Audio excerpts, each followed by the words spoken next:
पूर्ण प्रकाश भयो उर्मे हिमुद्रित गयो लखे ललान सद्गुण कुंज खिले मन मानस कर्म लोक दुरे भोगामी आत्म रूप विराज रहे गुरुदेव को बारंबार नमामि। ब्रह्मचर्य व्रती सो खंडती सुखती सन्मार्ग किए दिन तय प्रकृति से परे विकृति को हरे संसत संताप की हो जिन क्षय जगती में जितेंद्र करी जागृति निर्मल सद ज्ञान की हो निर्भय श्रोता समाज सभी बोलो श्री सतगुरुदेव भगवान की जय। श्री सतगुरुदेव भगवान की जय। परम पूज्य स्वामी निश्चल दास जी कृत विचार सागर पंचम तरंग पर विचार चल रहा है। 23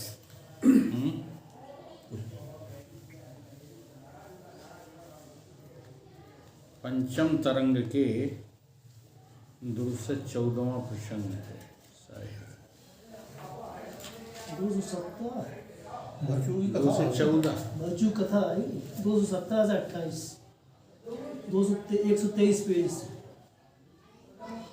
ये मेरा निशान लगा हुआ है पीछे वो निशान हो। 14 पर मैं निशान लगा देता हूँ।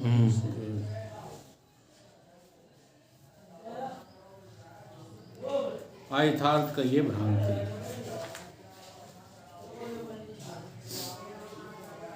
ये जगत जो है वो आयथार्थ है, यथार्थ में जगत है नहीं। आयथार्थ का मतलब क्या है? वास्तव में जगत नाम की कोई चीज है नहीं। आयथार्थ आयथार्थ के लिए दूसरा शब्द लिया है वेदांत ने भ्रांति।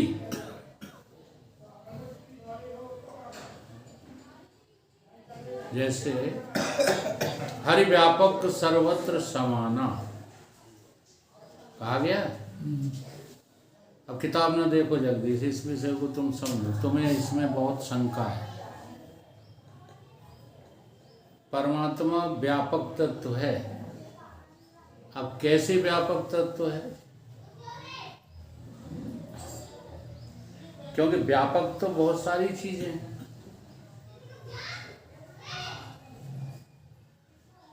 तो एक बार स्वामी जी ने समझाया था, आप लोगों को ध्यान हो जाना। एक होता है मूर्तिगत व्यापक,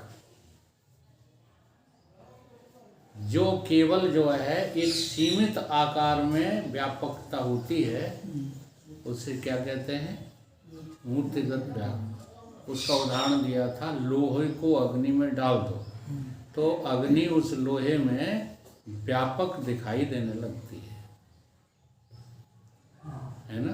अग्नि ही अग्नि उतनी ही स्थान पर, सीमित स्थान पर। ठीक है, ऐसे ही और भी व्यापकताएं हैं, उनको भी व्यापक ही कहते हैं। अंत में जाके जड़ वस्तुओं में आकाश सबसे अधिक व्यापक है। ये दिख रहा है आकाश, लेकिन आकाश से भी अधिक कोई व्यापक है, सूक्ष्म तत्व। वो दिखाई नहीं दे सकता, वो तो केवल समझा जा सकता है। और उसी व्यापक तत्व का नाम है यथार्थ। अब आकाश देखो कैसा व्यापक है, तो आकाश का दृष्टांत देकर तुम्हारी व्यापकता को सिद्ध किया गया है। अब तुम्हें उसकी अनुभूति करना है।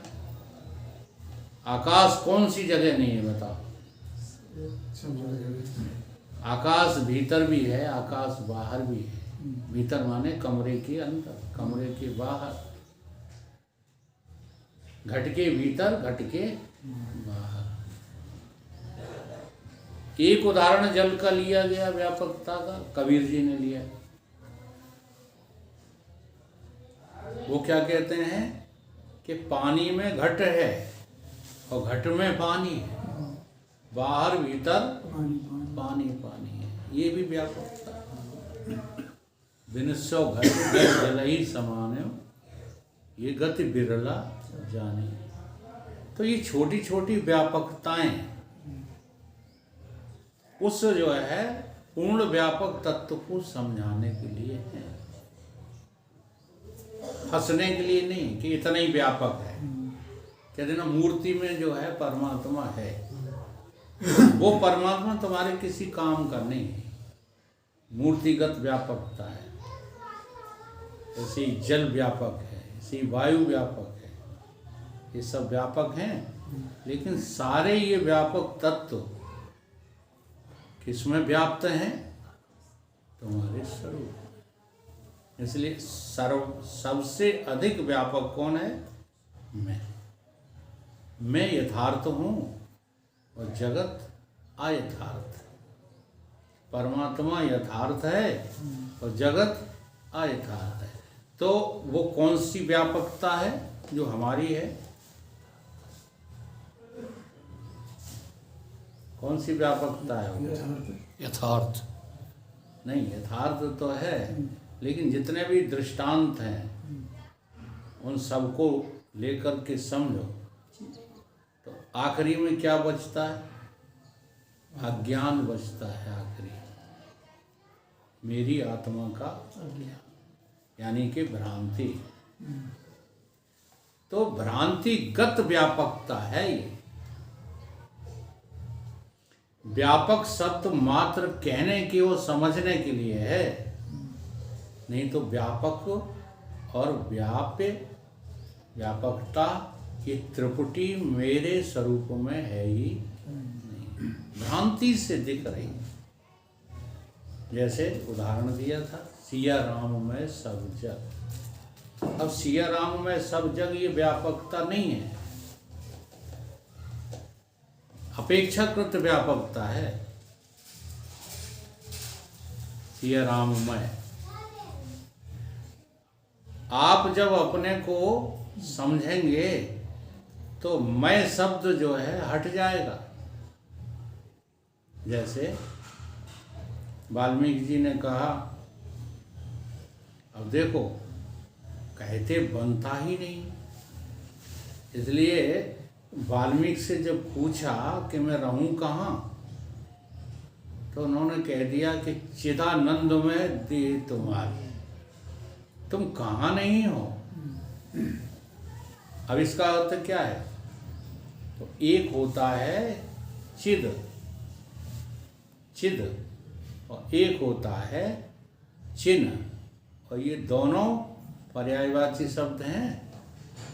तो चिन्ह शब्द क्यों रखा गया? क्योंकि इसकी व्यापकता दिखानी है। चिन्मय, चिदानंदमय, ठीक है। और तुम कैसे हो? तुम केवल चिन्ह हो, केवल चेतन हो, तुम में न व्यापकता है न व्याप्ति है। हम ज्यों की त्यों हैं, हम जैसे हैं तैसे ही हैं। कोई कुछ देखा, कोई कुछ। ये व्यापकता केवल भ्रांति को तोड़ने के लिए, भ्रांति को तोड़ने के लिए भ्रांतिगत व्यापकता हमारे स्वरूप में है। जब कोई दूसरा है ही नहीं तो व्यापक व्याप्य संबंध टूट गया, बनता ही नहीं है। जैसे ईश्वर अंश जीव अविनाशी, अंश अंशी भाव कहाँ है? भ्रांति में है। भ्रांति में।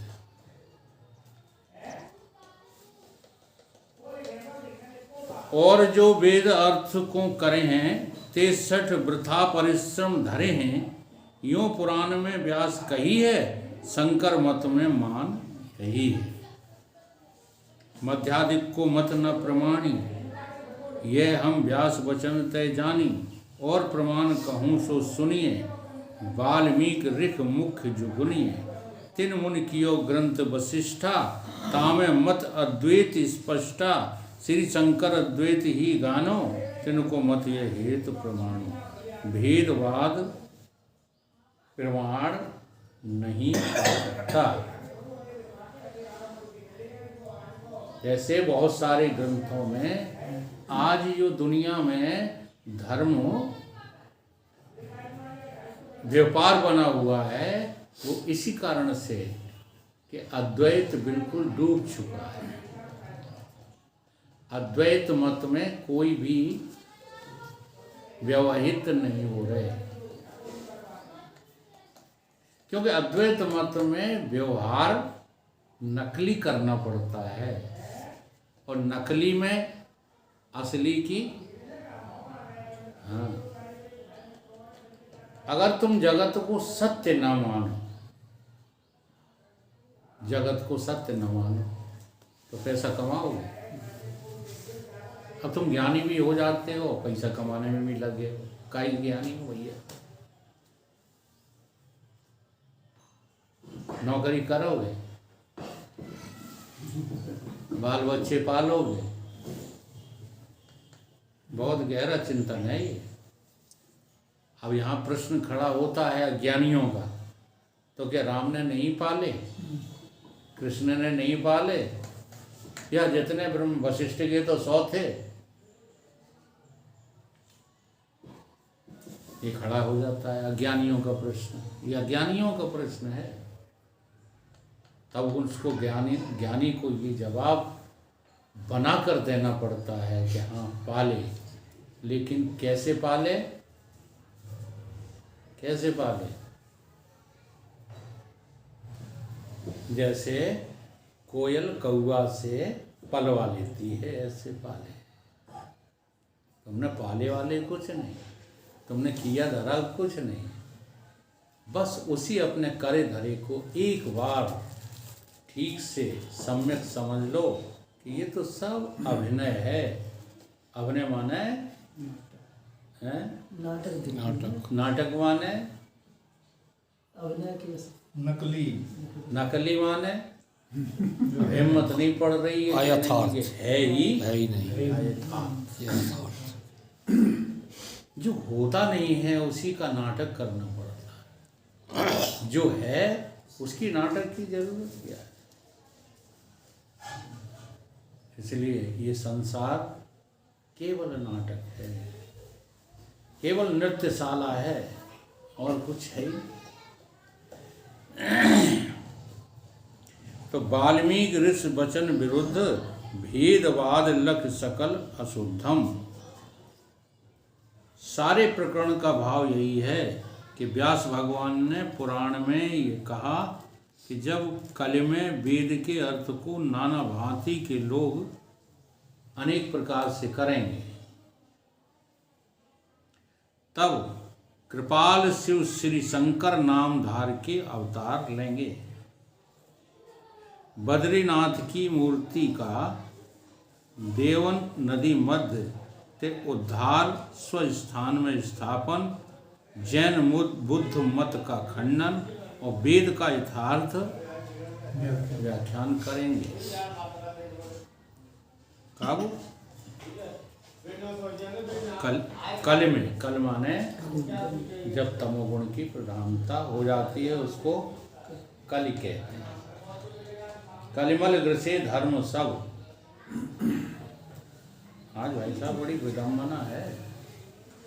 आचार्य शंकर का अवतार होने के बाद कई अवतार हो चुके हैं। हाँ, विवेकानंद वही अवतार है, सच पूछो तो परमानंद वही अवतार है, कोई और अवतार अनेक थोड़ी होते हैं।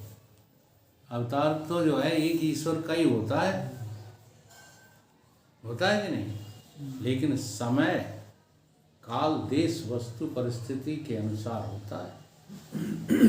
अब हम संत को अवतार ही नहीं जो है स्वीकार करते। जो तुम्हें तारने की कोशिश कर रहा है, जगत को खत्म करने की कोशिश कर रहा है, उसका नाम अवतार है। भगवान ने इसकी गीता में स्पष्ट परिभाषा बता दी है। यहाँ से शुरू करते हैं भगवान। अजो अपि सन अव्यय आत्मा। अजन्मा होते हुए भी अजो अपि सन, और मैं सबका स्वामी सर्वभूताना, ईश्वरः सर्वभूताना, सारे भूतों का स्वामी होते हुए भी ईश्वरो अपि सन, होते हुए, सन माने होते हुए भी मैं क्या करता हूँ? प्रकृतिम। अब इस गहराई को देखो, समझ लो, समझ के आप भी वही हो। आप यदि जो इस बात को समझ जाओ तो ये आप ही बोल रहे हो, कृष्ण कोई अलग से थोड़ी बोल रहे हैं। क्या कहते हैं? प्रकृतिम स्वाम अधिष्ठाय। प्रकृतिम का अर्थ क्या है? माया। बता। ये सबसे विद्वान है तो इन्होंने तो गलत आंसर दिया। आप बताओ। स्वभाव, पृथ्वी का स्वभाव। अब बदलोगे ऐसे तो तुम्हें अनुभव थोड़े ही है। तो तुम्हारा क्या स्वभाव? अब मैं आपसे ये पूछता हूँ, वो जो ब्रह्म है वो ये कह रहा है मैं अपने स्वभाव को। अब तुम्हारा स्वभाव क्या है? याद आएगी तुम्हें। इसलिए स्मृति ज्ञान ब्रह्म ज्ञान नहीं होता। नहीं होता। और जितने भी महात्मा मिलते हैं स्मृति ज्ञान को ही ज्ञान समझ बैठे हैं और पूज रहे हैं सारी दुनिया वेदांती बन करके भी पूज रहे हैं। तो तुम्हारा स्वभाव क्या है? प्रकृतिम स्वाम अधिष्ठाय। अपने स्वभाव को अधीन करके, क्या करके? अपने बस में। हैं? हाँ, अपने स्वभाव को अपने बस में अधीन करके फिर क्या करते हैं कि अपनी माया से, आत्म माया,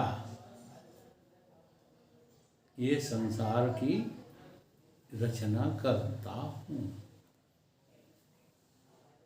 अपनी माया से।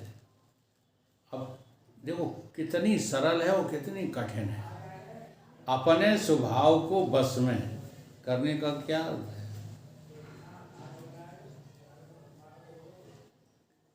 तुम्हारा स्वभाव क्या है?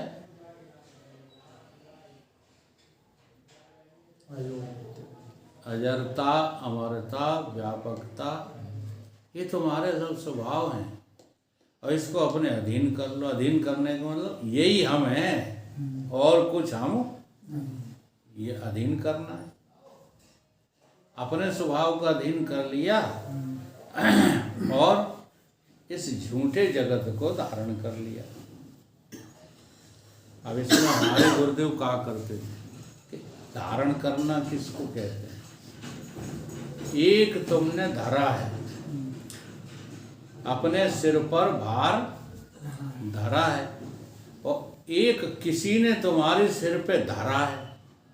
देखो शब्द एक ही जैसा है। एक तो तुमने अपने सिर पर भार धरा है,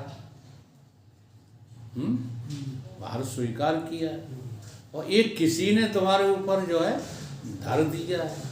दोनों में अंतर नहीं है। वजन लगे जो धर दिया है उसकी वजह से तुम्हारी हैकड़ी निकली जा रही है और जब तुम धरोगे तो आनंद की अनुभूति धरोगे कि नहीं? वो तो नहीं धरोगे। इतनी सामर्थ्य भोगने के लिए नहीं धरोगे। फिर वो जो भोगा जाता है वो तो धरा है, वो तो धरा है। इसलिए तुम्हारे आनंद से सब आनंदित हो रहे हैं, इसकी अनुभूति तुम्हें नहीं हो पाती। काम तुम्हारा आश्रय लेता है। और देखो काम कितना बड़ा जो है जीव का दुश्मन है। कि अगर काम आ जाए ना देह में तो भगवान भी उसके वेग को रोक नहीं पा रहा। दिखाई दे रहा 5 आदमी बैठे हो, ये काम का ही वेग तो है जो तुमको सत्संग में नहीं आने देता। और कौन रोके हुए बता? काम ऐसा है, क्रोध ऐसा, रजोगुण समभाव। ये रजोगुण ही तुम्हारा तुमको संसार में लगाए हुए है, तमोगुण ही तुमको अंधा बनाए हुए है। अगर तुम रजोगुण तमोगुण को जो है नकार सको तो सतोगुण में तो केवल ज्ञान ही प्रकट होगा और कोई दूसरी चीज आपको मिलेगी। तो यहाँ पर यही कह रहे हैं कि तमाम अवतार हो चुके हैं, आप भी अवतार ही हो। अगर आप ज्ञान प्राप्त करने की यत्न में लगे हुए हो तो आप मनुष्य के अवतार हो, और ज्ञान प्राप्त हो गया था आपको तो आप जो है ईश्वर के अवतार। ये फर्क है बस। जो प्रयत्न में लगा रहता है वो भक्त है, और जो पूरा कर लेता है वो भगवान है।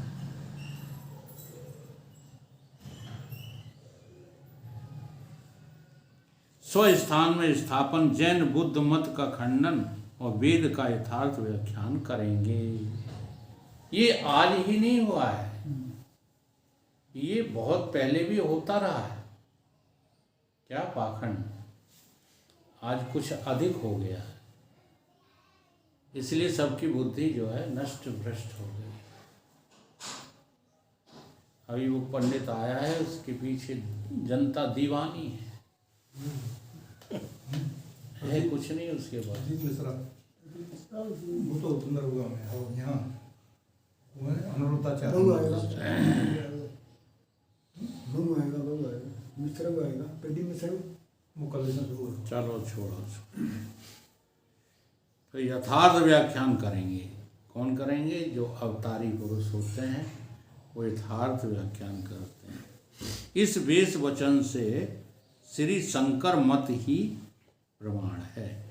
ये वेद में जो है, अब वेद परमात्मा की वाणी होती है, ठीक है। पुराण और वेद पुराण परमात्मा के ये परावाणी है, और उस परावाणी से मंत्र निकले हैं, उसमें कहा गया है जब जब होए धर्म की हानि, यदा यदा हे धर्मस्य ग्लानिर्भवति भारत। ये कोई एक ही समय के लिए थोड़ी कही गई है, हाँ, कि जब महाभारत का युद्ध चल रहा था तब के लिए कही गई नहीं। यदा यदा है धर्मस्य। अब धर्म की हानि क्या है, धर्म की गिलानी क्या है? परमात्मा के स्वरूप को नकारना ही क्या है? धर्म की हानि है। ये बद्रीनाथ की मूर्ति का देव नदी में जिसने उद्धार और स्थान में स्थापन।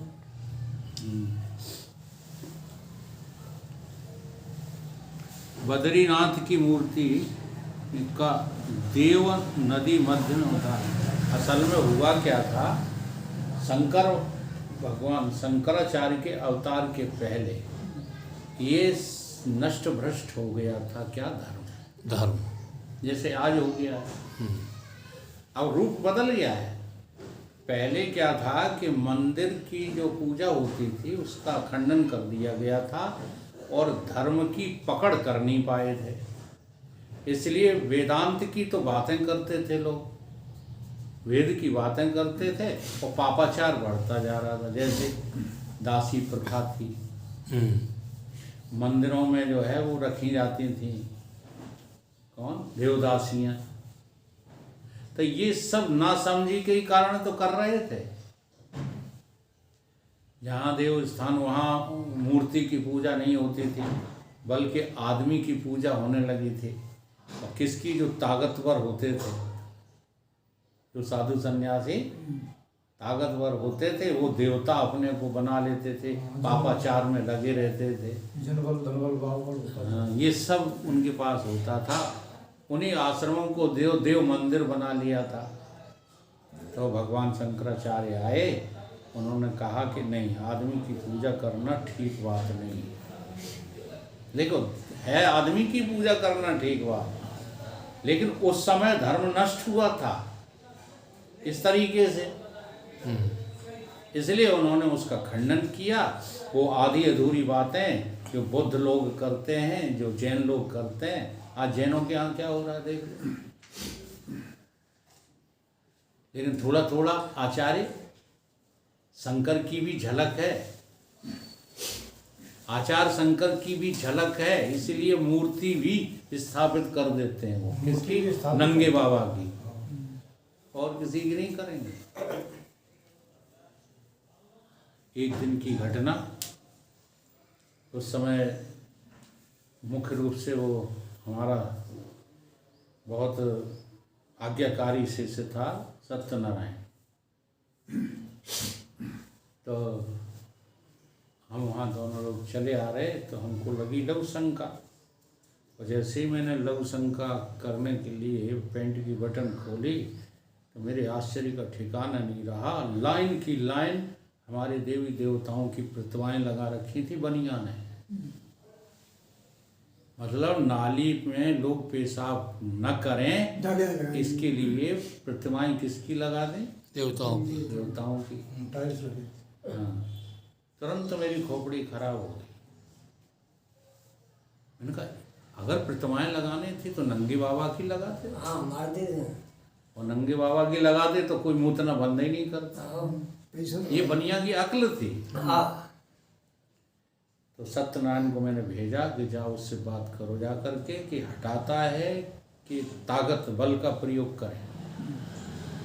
तो सत्यनारायण गया, उसने बात की तो बनिए ही ठहरे, पिलपिला गए हाल। उन्होंने कि कल सुबह तक जो है हट जाएंगे, आज तो रात हो गई है, सवेरे ही सवेरे हटवा देंगे। सारी मूर्तियां हट गई। तो मतलब है धर्म का अपमान कि नहीं है? तो यही चल रहा था उस काल में। ठीक है, शरीर की पूजा कब होनी चाहिए ये समझते ही नहीं। आज देह पूजा हो रही है बनियों के यहाँ। देव पूजा। हाँ? और क्या परमात्मा की पूजा होती है क्या? देव पूजा है रही।